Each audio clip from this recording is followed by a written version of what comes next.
북한이 조금 전 동해상으로 탄도미사일을 쐈습니다. 아직 어떤 종류의 미사일 몇 발을 어디로 발사했는지 군이 확인 중에 있습니다. 보도국 연결해서 자세한 소식 알아보겠습니다. 서유정 기자, 일단 자세한 소식 전해주시죠. 네, 북한이 오늘 오전 7시 11분쯤 북한 평안남도 숙천 일대에서 동해상으로 단거리 탄도미사일 2발을 발사했다고 밝혔습니다. 일본 방위성은 북한이 탄도미사일 가능성이 있는 물체 3발을 발사했다고 발표했습니다. NHK 등은 북한이 쏜 첫 미사일은 일본의 배타적 경제수역 밖에 떨어진 걸로 추정되고 두세 번째 미사일도 떨어진 걸로 보인다고 보도했습니다. 북한의 도발은 지난 18일에 이어 이틀 만입니다. 김여정 노동당 부부장은 지난 18일에 이어 오늘 다시 조선중앙통신에 담화문을 내고 미국의 움직임에 따라서 태평양을 사격장으로 활용할 거라고 밝혔습니다. 서 기자가 얘기한 것처럼 앞서 이틀 전 토요일에도 북한이 미사일을 쐈는데 이렇게 도발이 계속 이어지는 이유는 뭡니까? 네, 오늘 재도발은 어제 있었던 한미연합 비행훈련에 대한 반발 성격으로 분석됩니다. 한미 군당국은 어제 불시 연합 공중훈련을 실시했는데요. 지난 18일 있었던 도발에 맞대응하는 차원에서 실시된 겁니다. 특히 이번 훈련에는 한국 공군의 F-35A와 F-15K를 포함해 죽음의 백두로 불리는 미국 B-1B 전략폭격기가 연합 편대 비행을 펼쳤습니다. 앞서 지난 18일 북한은 오후 5시 20분쯤 동해상으로 대륙간 탄도미사일을 발사했는데요. 북한이 쏜 건 최근 열병식에서 공개한 신형 화성 17형이 아닌 화성 15형으로 확인됐습니다. 북한은 특히 당일 아침에 김정은 국무위원장의 명령을 받고 발사가 불시에 계획된 것임을 강조했습니다. 지금까지 보도국에서 전해드렸습니다. 북한이 지난 토요일 동해상으로 ICBM으로 추정되는 장거리 탄도미사일을 발사한 지 이틀 만인 오늘 아침 단거리 탄도미사일 도발을 재개했습니다. 올해 들어서만 3번째 도발입니다. 토요일 발사한 ICBM이 정상 각도로 발사됐다면 미 본토를 타격할 수 있는 전략 핵무기입니다. 한미연합훈련이 3월에도 계속되는 만큼 북한의 도발은 계속 이어질 가능성이 높다라고 보여집니다.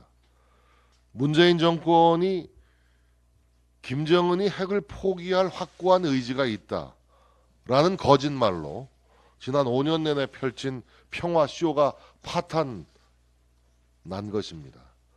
5년 내내 종전선언하자라고 외친 문재인 정권의 거짓과 위선이 완전히 드러나고 있습니다. 미국 랜드 연구소와 아산재단의 최신 분석에 따르면 북한이 보유한 핵무기 한 발이 서울이나 부산에 떨어지면 45만 명에서 63만 명이 사상할 것으로 지적하고 있습니다. 그런 핵무기를 북한은 지금 현재 67기에서 116기를 보유하고 있다라고 미국 랜드 연구소와 아산재단은 지적하고 있습니다.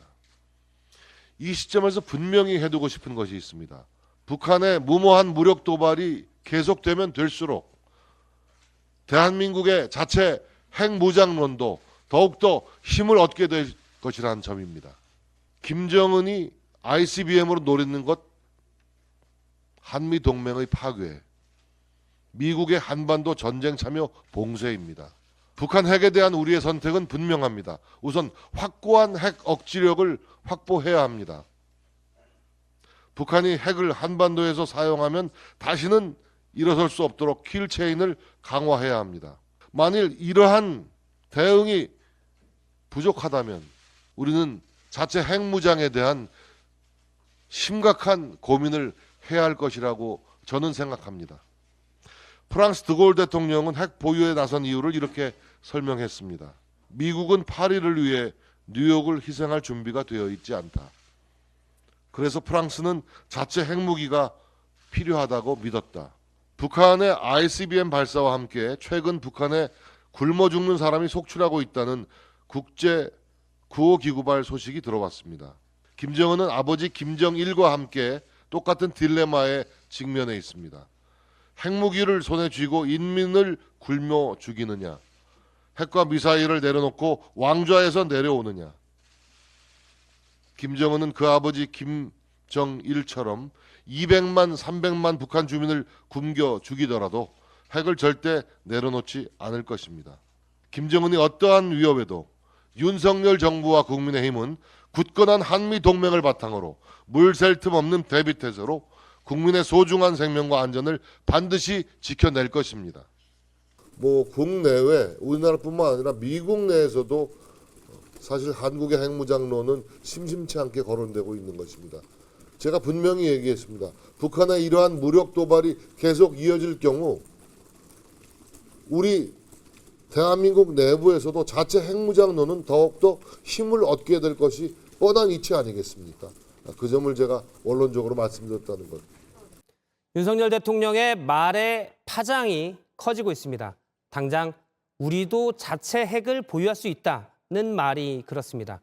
물론 북한 핵 문제가 심각해지면이란 단서가 있었지만 대통령이 핵 보유를 직접 언급한 건 이번이 처음입니다. 북한 무인기에 우리 영공이 뚫린 뒤부터 확전, 전쟁 준비, 그리고 이번에는 핵 보유까지 안보와 관련된 대통령의 말의 수위가 점점 높아지고 있습니다. 최수연 기자입니다.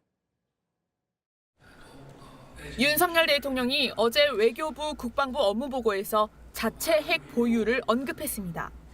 더 문제가 심각해져가지고 여기 대한민국에 무슨 전술핵 배치를 한다든지 우리 자신이 자체 핵을 보유할 수도 있습니다. 북핵 문제가 심각해지면 이란 전제를 달았지만 대통령이 핵 무장론까지 언급한 건 처음입니다. 북한 무인기가 영공을 침범한 지난달 26일 이후 윤 대통령의 대북 발언은 연일 강경해졌습니다. 군의 응징과 보복, 확전도 각오하라고 주문했고 전쟁 준비도 말했습니다. 평화를 얻기 위해서는 압도적으로 우월한 전쟁 준비를 해야 됩니다. 지난 4일엔 9.19 군사합의 효력 정지 검토에 이어 핵 보유까지 나온 겁니다. 당장 야당에선 안보 위기를 부추긴다는 비판이 나왔습니다.